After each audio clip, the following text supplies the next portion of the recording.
నమస్కారం వార్తలకు స్వాగతం. ముందుగా ముఖ్యాంశాలు. Congress leader Jeevan Reddy press meet, పలు అంశాలపై వివరణ.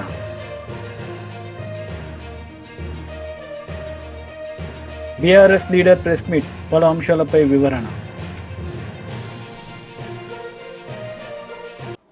బీఆర్ఎస్ లీడర్ మీడియా సమావేశం నిర్వహించారు. ఈ సందర్భంగా పలు అంశాలపై ఆయన మాట్లాడారు. రిలీజ్ చేయాలని చెప్పి ఈరోజు క్యాబినెట్లో మీరు చర్చించి రైతాంగం పట్ల ఒక సానుకూలమైన నిర్ణయం తీసుకుంటారని చెప్పి ఆశిస్తున్నాను నేను. ఇదే సందర్భంలో మీరు ఎన్నికలప్పుడు బోనస్ రైతుకి ప్రతి క్వింటాల్కి పంట పండించినటువంటి వరి ధాన్యానికి 500 రూపాయలు చొప్పున ఇస్తా అన్నారు. మీకు అందరికీ తెలుసు, తెలంగాణ రాష్ట్రంలో 1,20,000 ఎకరాల వరి ధాన్యం నాట్లేస్తారు. దాదాపు 1 కోటి టన్నుల వరి ధాన్యం పండుతుంది తెలంగాణలో. గత లెక్కలన్నీ కూడా గత 10 సంవత్సరాల నుంచి ఏ సంవత్సరం ఎంత పంట పండింది, ఖరీఫ్లు ఎంత పండింది, రబీలు ఎంత పండింది, లెక్కలందరికీ తెలుసు. మీకు తెలుసు, నాకు తెలుసు. అది వెబ్సైట్లో ఉన్నాయి. చూస్తే మనకు అర్థమైంది ఏంటంటే వర్షాకాలపు పంటలో మాత్రమే సన్నవడ్లు ఇస్తారు. యాసంగిలో సన్నపు వడ్లు నాటేయరు రైతులు. కారణం ఏంది? అది సన్నపు వడ్లు మరి నవంబర్లో, డిసెంబర్ మొదటి వారంలో, చివరి వారం వరకు నాటేస్తారు. పంట March, April, even May first వీక్లో వస్తుంది కోతలు. అప్పుడు తీవ్రమైన ఎండలు ఉంటాయి. 36, 37, 40 డిగ్రీ సెంటిగ్రేడ్ ఉంటుంది. ఆ వడ్లు పగిలిపోతాయి, సన్నపు వడ్లు. కాబట్టి రైతు యాసంగి పంట అంటే రబీలో సన్నపు వడ్లు నాటేయరు, కేవలం వర్షాకాలంలో ఇస్తారు. వేసింది కూడా ఎంత? చాలా తక్కువ. వర్షాకాలం అయితే 30 to 40% సన్నపు వడ్లు వేస్తారు, 60 to 70% దొడ్లు వడ్లు ఉంటాయి. ఇంకా యాసంగి, రబీలు అయితే 10% కూడా వేయరు. ఏది సన్నపు వడ్లు, 90% దొడ్డు వడ్లు వేస్తారు. మీకు తెలుసు, తెలంగాణ వ్యవసాయ విశ్వవిద్యాలయం ప్రొఫెసర్ జయశంకర్ గారి పేరు మీద ఉన్నటువంటి విశ్వవిద్యాలయం లోపల కొత్త కొత్త వంగడాలను తీసుకొచ్చారు. కూనారముని, జై శ్రీరామ్, తెలంగాణ మసూరి, ఇలాంటివన్నీ కూడా ఉన్నాయి. అవి ఎట్లా కేటగరైజ్ చేస్తారు? అవి దొడ్డ, సన్న అనేది ఇంతవరకు కొన్ని వడ్ల కొన్ని కేటగిరీస్లో తేల్చలేదు. ఇంకా నెంబర్స్ ఉన్నాయి, అవన్నీ ఆ రకాలే. అదో పెద్ద కన్ఫ్యూజన్ ఉంది ఇప్పుడు. మీరు 500 రూపాయలు సన్నపు వడ్లకు మాత్రమే ఇస్తా అన్నదంటే ఎగ్గొట్టడానికి అన్నారు. మీరు కేవలము దాన్ని మీరు బోనస్ బోగస్ కోసం, బోనస్ బోగసే మీరు అట్లా ఆలోచిస్తే, చిత్తశుద్ధికి రైతుకి, నిజంగా పంట పండించినటువంటి రైతుకి మీరు బోనసే ఇవ్వదలుచుకుంటే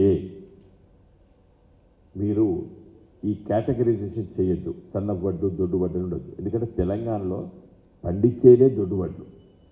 కారణం ఏంటంటే వాతావరణం. దీనిపైన నేను ప్రణాళిక సంఘ ఉపాధ్యక్షుడు ఉన్నప్పుడు మరి ఆనాటి మంత్రి నిరంజన్ రెడ్డి గారు,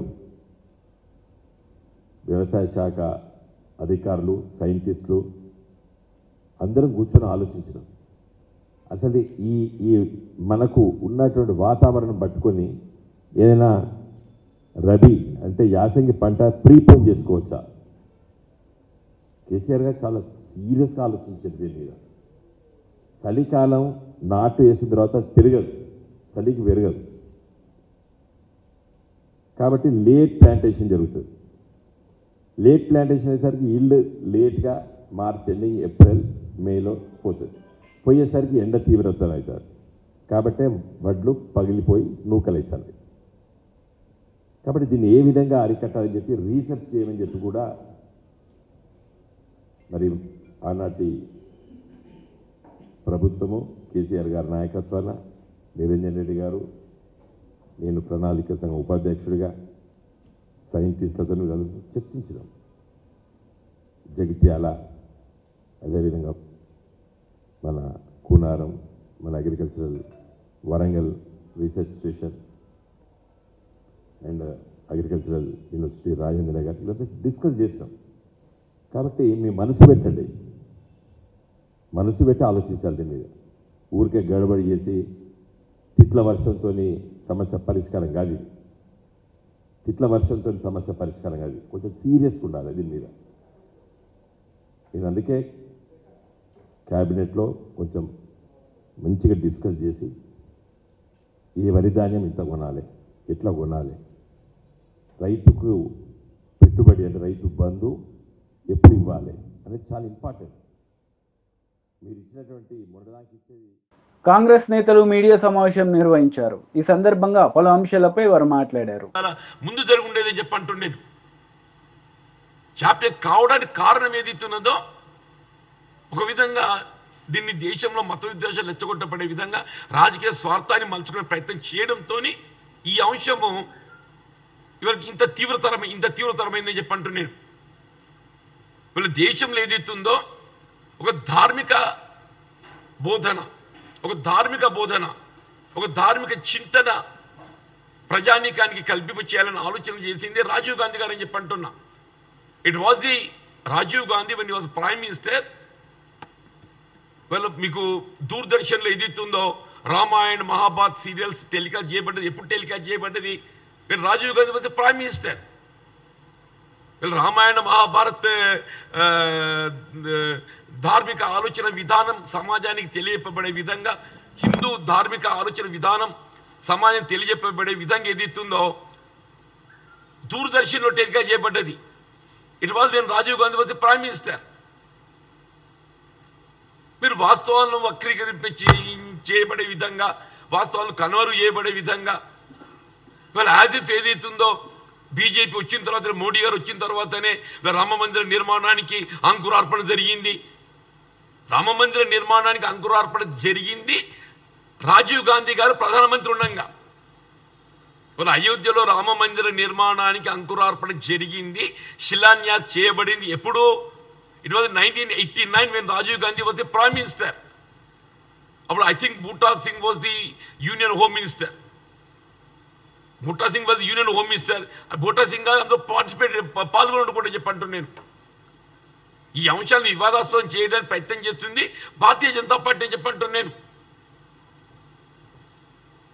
ఇవాళ ఏదైతుందో మళ్ళీ కాంగ్రెస్ గెలిస్తే రామ్లల్లా టెంట్ కిందికి వస్తుంది. ఇదంతా ఏది నీ ఆలోచన.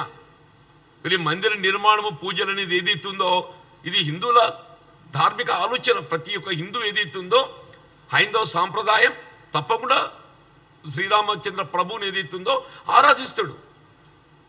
శ్రీరామచంద్ర ప్రభువును ఆరాధించడం అనేది ఏదైతుందో ఇది హైందవ సాంప్రదాయం అని చెప్పంటున్నా, హిందూ సాంప్రదాయం అని చెప్పంటున్నా. అది నువ్వు ఒక్కడివే దేవుని కొలుస్తున్నాడు భావిస్తే ఎట్లా అని చెప్పంటున్నా. వీళ్ళ సమాజంలో ఉన్న ప్రతి హిందూ ఏదైతుందో శ్రీరామచంద్ర మూర్తిని ఏదైతుందో ఒక ఆదర్శవంతమైనటువంటి ఒక దేవునిగా ఆరాధిస్తారని చెప్పంటూ నేను. ఇవాళ తండ్రి మాట చెవదాటని కొడుకు కుమారుడు శ్రీరామచంద్ర ప్రభు, అన్నదమ్ములకు ఆదర్శంగా నిలిచేది శ్రీరామచంద్ర ప్రభు అని చెప్పంటూ నేను. ఏకపత్ని వ్రతుడు ఏదైతుందో శ్రీరామచంద్ర ప్రభు అని చెప్పంటూ నేను. వీళ్ళ పాలనలో ఏదైతుందో ఒక ప్రజాస్వామ్యత పాలన, ప్రజాభిప్రాయానికి విలువనిచ్చింది శ్రీరామచంద్ర ప్రభు అని చెప్పంటున్నా. ప్రజాభిప్రాయానికి విలువనిచ్చి ప్రజాభిప్రాయానికి అనుగుణంగా పాలన చేసింది శ్రీరామచంద్ర ప్రభు అని చెప్పంటున్నాను నేను. అటువంటి శ్రీరామచంద్ర ప్రభు పాలనను రాజీవ్ గాంధీ గారు ఏదైతుందో అలా ఆదర్శంగా తీసుకున్నాడు. రాజీవ్ గాంధీ గారు ఆదర్శంగా తీసుకున్నాడని చెప్పంటున్నాను నేను. Just you go back to his speeches 1989. ఆయన ఏదైతుందో మీకు ఆయన ధార్మిక ఆలోచన ఇవాళకి కాదు, దూరదర్శన్ అయితే ఇవ్వాలి కాదు కదా. దూరదర్శన్ మీకు భారత ప్రభుత్వం సలహాలు సూచనలకు అనుగుణంగా టెలికాస్ట్ చేస్తుంది కదా. దూరదర్శన్ ఏ కార్యక్రమం టెలి సీరియల్సే మీకు బ్రాడ్కాస్ట్ టెలికాస్ట్ చేయాలన్నా కానీ కేంద్ర ప్రభుత్వ ఆలోచన విధానానికి అనుగుణంగా ఇలా రామాయణ మహాభారత సీరియల్స్ టెలికాస్ట్ చేయబడ్డది ఎవరి ఆలోచనకు అనుగుణంగా టెలికాస్ట్ చేయబడ్డాయి? రాజీవ్ గాంధీ గారి యొక్క ఆలోచన విధానానికి అనుగుణంగా టెలికాస్ట్ చేయబడ్డాయి. అటువంటి ఒక వాస్తవాలను వక్రీకరించే విధంగా కప్పిపుచ్చబడే విధంగా ఇలా కాంగ్రెస్ పార్టీ అయితే కమిటెడ్ ఇలా మత సామరస్యానికి కట్టుబడినటువంటి ఒక రాజకీయ పార్టీగా కాంగ్రెస్ పార్టీ ఏదైతుందో ఒక లౌకిక విధానానికి కట్టుబడి వీళ్ళ ముందుకు పోతుంది. వీళ్ళ హిందువుల మనోభావాలను సాంప్రదాయాలను గౌరవించే ఒక రాజకీయ పార్టీ కేవలం దేశంలో ఏదైతుందో కాంగ్రెస్ పార్టీ మాత్రమే చెప్పంటున్నాం. హిందువుల మనోభావాలను సాంప్రదాయాలను గౌరవించే ఒక రాజకీయ పార్టీ కేవలం కాంగ్రెస్ పార్టీ మాత్రమే చెప్పక తప్పదని చెప్పంటున్నా. It is the Gandhi family, it is the Gandhi family I'm telling. మీకు మోడీ గారికి ఏదైతుందో రాజీవ్ గాంధీ యొక్క ఆలోచన విధానం తెలుసుకో ప్రయత్నం చేయి. It was certified by Subrahmanya Swamy. ఇప్పుడు సుబ్రహ్మణ్య స్వామి గారు ఏదైతుందో is alive. Subrahmanya Swamy is alive. Subrahmanya Swamy himself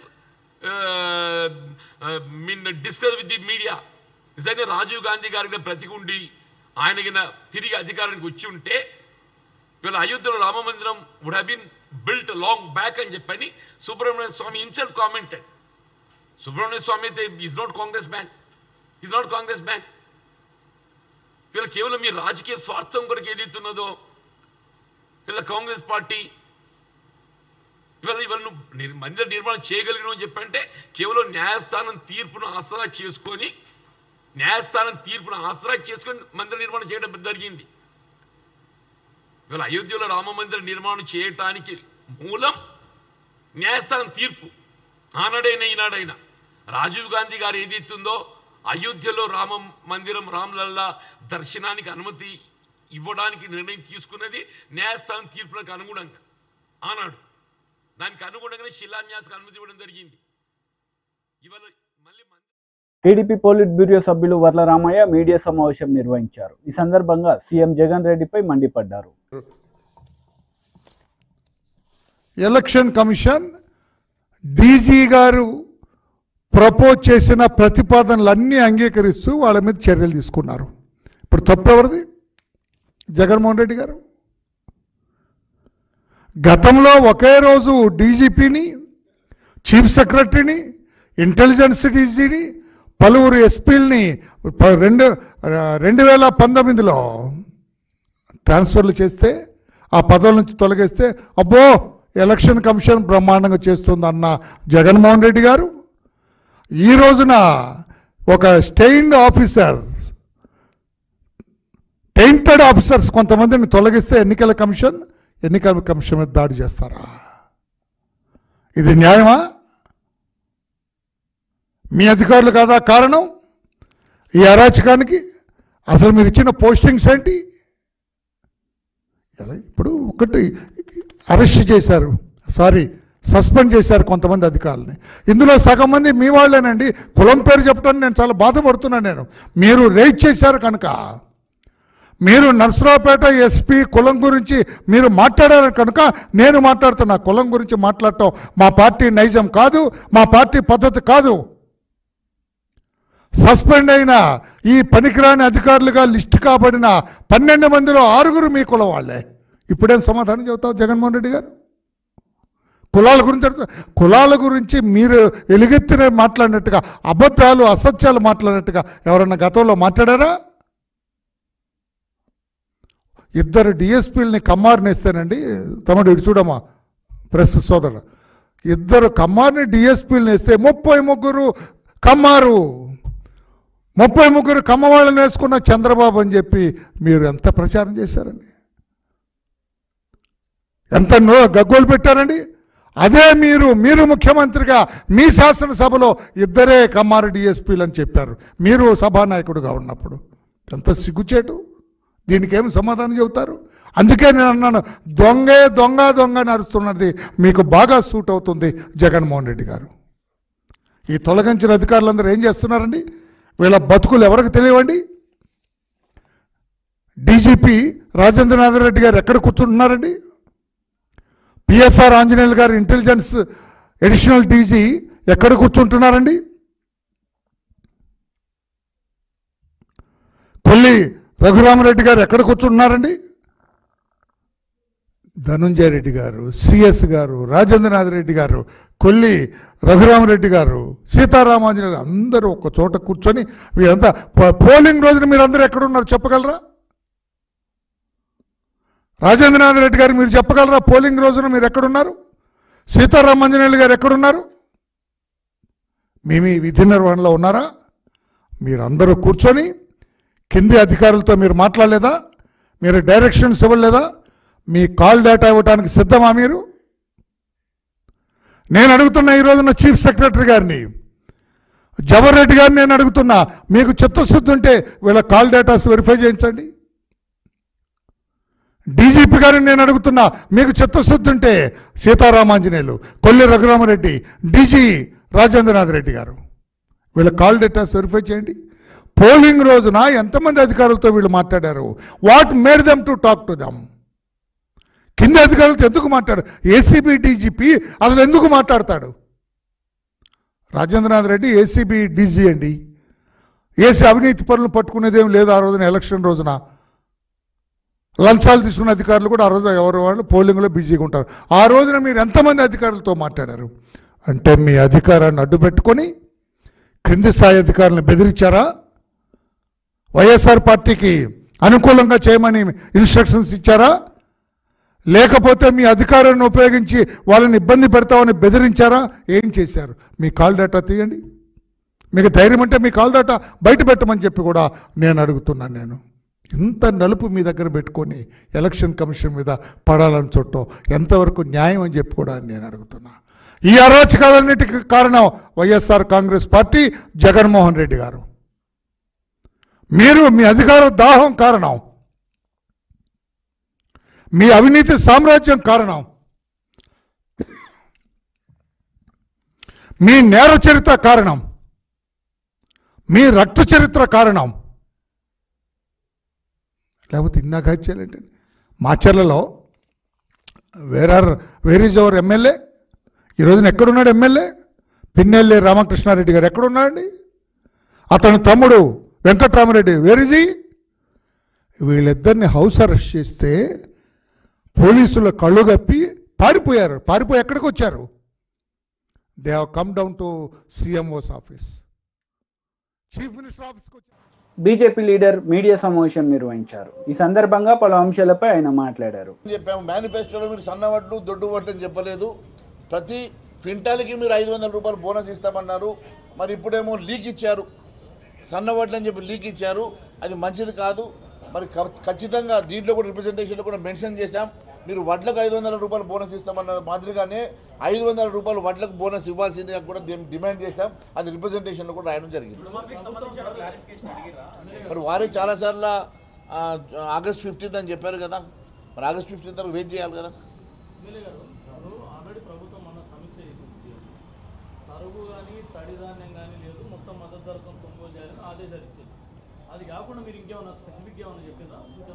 అది ఆదేశాలు ఇచ్చినా కూడా ఇంప్లిమెంట్ గ్రౌండ్లో జరుగుతలేదు. మీరు దీన్ని స్పెసిఫిక్ రివ్యూ చేయాల్సినటువంటి అవసరం ఉన్నది. మరి ఇక్కడ ఉన్నటువంటి మంత్రి గారు ఏం ఆదేశాలు ఇస్తూ ఉన్నారో, మరి మీరు ఏ రకంగా ఇది చేస్తూ ఉన్నారో మంత్రి గారిని కూర్చోబెట్టుకొని అధికారులను పిలిపించుకొని దీన్ని స్పెసిఫిక్గా రివ్యూ చేసి గ్రౌండ్ రియాలిటీస్ మీరు వాస్తవాలు తెలుసుకొని అక్కడ ఖచ్చితంగా 1 కిలో కూడా తరుగు లేకుండా గతంలో మీరు ఏదైతే చెప్పారో అదే మాదిరిగా కొనుగోలు చేయాల్సిందిగా మేము మరి వారికి చెప్పడం జరిగింది. వారు కూడా అధికారులను వెంటనే పిలిపించుకొని మాట్లాడడం జరిగింది.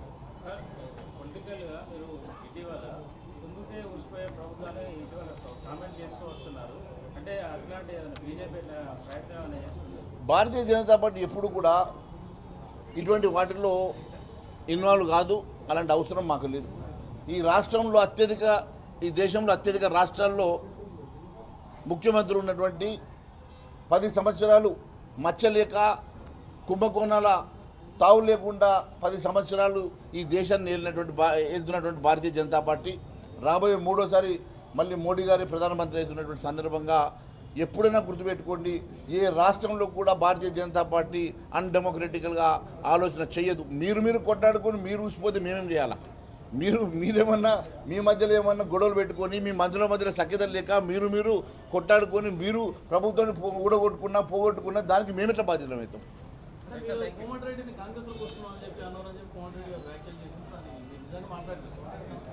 కోమటి రెడ్డి అంటే బీజేపీకి వస్తా అంటున్నా. ఎవరు? అదే చెప్తున్నాను, కోమటి రెడ్డి గారు పొద్దున మాట్లాడినా సాయంత్రం మాట్లాడినా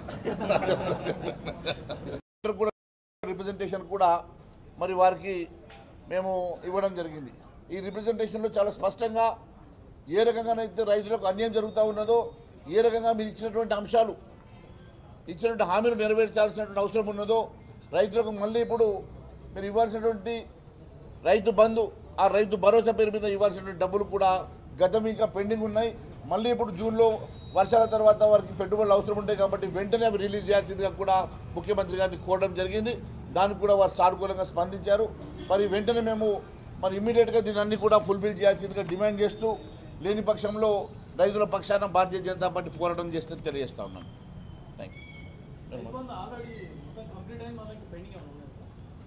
రైతు బంధు ఇంకా పూర్తిగా కాలేదు. మొన్న ఎలక్షన్ కోడ్ అని చెప్పేసి కొంత ఆపారు. అది పాత రైతు బంధు. గత ప్రభుత్వము మరి ఇవ్వాల్సినటువంటి రైతు బంధులో కొంతవరకు ఇవ్వగలిగినారు, కానీ మిగిలినవంతా కూడా పెండింగ్ ఉన్నవి కూడా మరి వెంటనే ఇస్తామని. అది లేదు, మొన్న ఎలక్షన్ కోడ్ లేదు. మొన్న ముఖ్యమంత్రి గారే వేస్తున్న సందర్భంగా ఎలక్షన్ కోడ్ ఆపింది. నేను కేవలము కొంతవరకు ఇవ్వగలిగినాము, మిగిలినవంతా కూడా పెండింగ్ ఉన్నాయి కూడా వెంటనే ఎలక్షన్ కోడ్ తర్వాత ఇస్తామని చెప్పారు కదా. దాంతోపాటు ఇప్పుడు కొత్తగా వేయాల్సినటువంటి రైతు భరోసా, ఇప్పుడు ప్రభుత్వం ఇవ్వాల్సిన రైతు భరోసా కూడా గతంలో మన 5 ఎకరాలకు 10 ఎకరాలకు రిస్ట్రిక్ట్ చేయకుండా మీరు ఇస్తామన్నటువంటి రైతు భరోసాని పూర్తిగా గత ప్రభుత్వం ఇచ్చినట్టుగా అందరికీ వర్తింపజేసే విధంగా మీరు మేనిఫెస్టోలో పెట్టిన విధంగా 15,000 కాడికి కూడా మీరు రైతు భరోసాను వేయాల్సిందిగా మేము డిమాండ్ చేశాము. ఖచ్చితంగా మరి వెంటనే వేయడం వల్లనే రైతులకు లబ్ధి జరుగుతుంది, పెట్టుబడి సాయం కింద పనికొస్తుంది. ఎందుకంటే ఒకవైపు మనము బీఆర్ఎస్ లీడర్ మీడియా సమావేశం నిర్వహించారు. ఈ సందర్భంగా పలు అంశాలపై ఆయన మాట్లాడారు. టెండర్లో 330 కోట్ల రూపాయలు అదనంగా కోడ్ చేసిన వాళ్లకు టెండర్లు ఇస్తారా? ఇది కుంభకోణం కాదా? ఇందులో ముఖ్యమంత్రి గారి స్థాయి లాంటి వ్యక్తుల హస్తం లేకుంటే, స్వయంగా సంబంధిత శాఖ మంత్రి గారి యొక్క హస్తం లేకుంటే ఇది సాధ్యం ఎట్లా అవుతుంది? పైగా ఇలా గ్లోబల్ టెండర్ల మీద గతంలో ధాన్యానికి వేసినటువంటి గ్లోబల్ టెండర్దారులు ఎవరైతే ఉన్నారో ఏజెన్సీలు, ఆ ఏజెన్సీలు ఎవరంటే ఇప్పుడు అంటే ఏ విధంగా కుమ్మక్కైలని చెప్పడానికి ఇలా మీ ముందు కొన్ని ఎగ్జాంపుల్స్ పెట్టడం జరుగుతూ ఉన్నది. కేంద్రీయ బండార్ అనే సంస్థ 57 రూపాయలు కిలో బియ్యానికి కోడ్ చేసిందండి నిన్న టెండర్లో. ఇంకొక సంస్థ ఎల్జీ ఆగ్రో ఇండస్ట్రీ అని 56 రూపాయల 90 పైసలు చేసింది, అంటే 10 పైసలు మాత్రమే తేడాతో చేసింది. మూడో సంస్థ హిందుస్థాన్ ఎంటర్ప్రైజెస్ అనేది కూడా 56 రూపాయల 90 పైసలే కేజీకి కోడ్ చేసింది. నాకాఫ్ అనే సంస్థ 56 రూపాయల 90 పైసలు మాత్రమే కోడ్ చేసింది. ఇంత పెద్ద టెండర్లో 2,20,000 మెట్రిక్ టన్నుల సన్న బియ్యాన్ని సప్లై చేసేటువంటి టెండర్లలో 10 పైసల తేడాతో 4 సంస్థలు పోటీ పడడం అంటేనే కుంభకోణం. ఇది మార్కెట్ విలువకు సమీపంలో లేదు, రూపాయి అటు ఇటుగా కూడా లేదు కనీసం. అంటే పూర్తిగా దీన్ని ప్లాన్ చేసి టెండర్ను రిన్యూ చేసి ప్రభుత్వ పెద్దలే ఈ టెండర్ ఈ సంస్థలకు వచ్చేటువంటి కుట్ర చేశారు. పైగా ప్యాడీకి సంబంధించి 35 లక్షల మెట్రిక్ టన్నులు గతంలో ఎట్లయితే గ్లోబల్ టెండర్లు నిర్వహించినటువంటి సందర్భంగా ఆ టెండర్లు దక్కిన సంస్థలే ఈ సంస్థలు.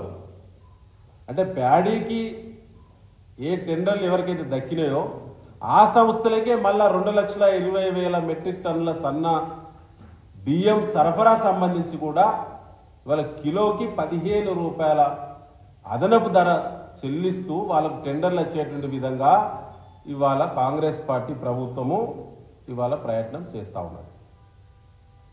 కాబట్టి దీంట్లో దాదాపుగా 1000 కోట్ల పైచిలుకు కుంభకోణం జరుగుతూ ఉన్నది. రైస్ మిల్లుల దగ్గర అదనంగా టెండర్లు తెలంగాణ ప్రభుత్వం పౌర సరఫరాల శాఖ ఇచ్చింది. ప్రైవేట్ వాళ్ళు టెండర్ దక్కించుకున్నారు. టెండర్ ధర పోగా అదనంగా డబ్బులు వసూలు చేయడము క్వింటాల్కి 230 రూపాయలు అంటేనే ఆ డబ్బులు ఢిల్లీకి కట్టాలి, అధికారులకు కట్టాలి, తర్వాత ముఖ్యమంత్రి పేషికి కట్టాలి, సంబంధిత మంత్రి కట్టాలి అనేటువంటి విధంగా రైస్ మిల్లులను వేధింపులకు గురి చేస్తున్నటువంటి టెండర్ దారులపైన చర్య తీసుకోవాలి. పైగా ఎక్స్టెన్షన్ గురించి ఒక కుట్ర జరుగుతూ ఉన్నది. ఎక్స్టెన్షన్ కూడా వాళ్ళకి ఇవ్వాలని, వాళ్ళకు ఇచ్చినటువంటి టైం కూడా అయిపోయింది. వాళ్ళకి 3 నెలల టైంలో వాళ్ళు డబ్బులు కట్టాలి. డబ్బులు కట్టలేదు ప్రభుత్వానికి. వాళ్ళపైన చర్యలు తీసుకోవాల్సింది పోయి వాళ్ళకి ఎక్స్టెన్షన్ ఇచ్చేటువంటి ప్రయత్నం చేస్తూ ఉన్నారు సివిల్ సప్లై శాఖ మంత్రి ఉత్తమ్ కుమార్ రెడ్డి గారు, సంబంధిత కమిషనర్ గారు కూడా, డిఏ చౌహాన్ గారు ఐపీఎస్ ఆఫీసరు. వారు తప్పకుండా కూడా మరి రూల్స్ అన్నీ కూడా ఒకసారి రివ్యూ చేసుకోవాలి. ఇవాళ ఇన్ టైంలో డబ్బులు కట్టినటువంటి టెండర్దారులపైన చర్యలు తీసుకోవాల్సింది పోయి వారికి ఈఓటీ ఇవ్వడం అనేటువంటి ప్రయత్నం చేసేటువంటి ఫైల్ నడుస్తుంది. అది సరైనది కాదు. దాని వెనుక భారీ కుంభకోణం ఉన్నది. ఇలా రైస్ మిల్లర్లను ఎవరిని అడిగినా చెప్తారు. ఇవాళ 57 రూపాయలు కోడి చేసిన సన్నబియ్యము రైస్ మిల్లర్లు కాన్సెంట్ ఇచ్చిళ్ళు సివిల్ సప్లైస్ డిపార్ట్మెంట్కి. ఏమని, మేము 42 రూపాయల నుంచి 45 రూపాయల వరకు వివిధ రకాల మరి సన్న బియ్యాన్ని మేము సప్లై చేస్తాము అని చెప్పి. ఇప్పుడు నేను రవీందర్ సింగ్ గారు మేమందరం గతంలో సివిల్ సప్లైస్ చైర్మన్ చేసినాం. మేము ఉన్నప్పుడు ఎట్లుండేదంటే సన్నధాన్యమైన దొడ్డు ధాన్యమైన 20 రూపాయల తేడా ఉంటుంది ఎంఎస్పి. మీకు తెలుసు 20 రూపాయల తేడా కాడ ఎందుకని చెప్పి యూనియన్ పిలిపించి మాట్లాడి జిల్లా కలెక్టర్ సివిల్ సప్లైస్ అంటే జేసీ గారు వారికి ఇన్స్ట్రక్షన్స్ ఇచ్చి ఎక్కడైతే సన్నధాన్యం ప్రొడక్షన్ వస్తూ ఉన్నదో అక్కడ సన్నధాన్యానికి సేకరణ సంబంధించిన సపరేట్ పీపీసీలు పెట్టి ప్యాడీ ప్రొక్యూర్మెంట్ సెంటర్లు పెట్టి రైస్ మిల్లర్లకు చెప్పడం ద్వారా ఆ పంటను వాళ్ళ ధాన్యాన్ని దించుకొని సపరేట్గా ఆనాడు మరి దొడ్డు బియ్యం ధరకే సన్న బియ్యాన్ని ఇచ్చేటువంటి ఆనవాయితీ రాష్ట్రంలో కొనసాగేది. కానీ వాళ్ళ సరికొత్త పద్ధతిలో టెండర్లు అని చెప్పారు. కిలోకు 15 రూపాయలు మార్కెట్ ధర కంటే పెంచారు. సో దీని మీద రేపు ఇవాళ అధికారాలు ఉంటాయి పోతాయి, కానీ అధికారులు ఇలా జాగ్రత్త వహించాల్సిన అవసరం ఉంటుందన్న విషయాన్ని ఈ సందర్భంగా మీ ద్వారా తెలంగాణ ప్రజానీకానికి చెప్పదలుచుకుని దీని మీద వ్రాతపూర్వకంగా చీఫ్ సెక్రటరీ గారికి, కమిషనర్ సివిల్ సప్లైస్కి వ్రాతపూర్వకమైన ఫిర్యాదు భారత రాష్ట్ర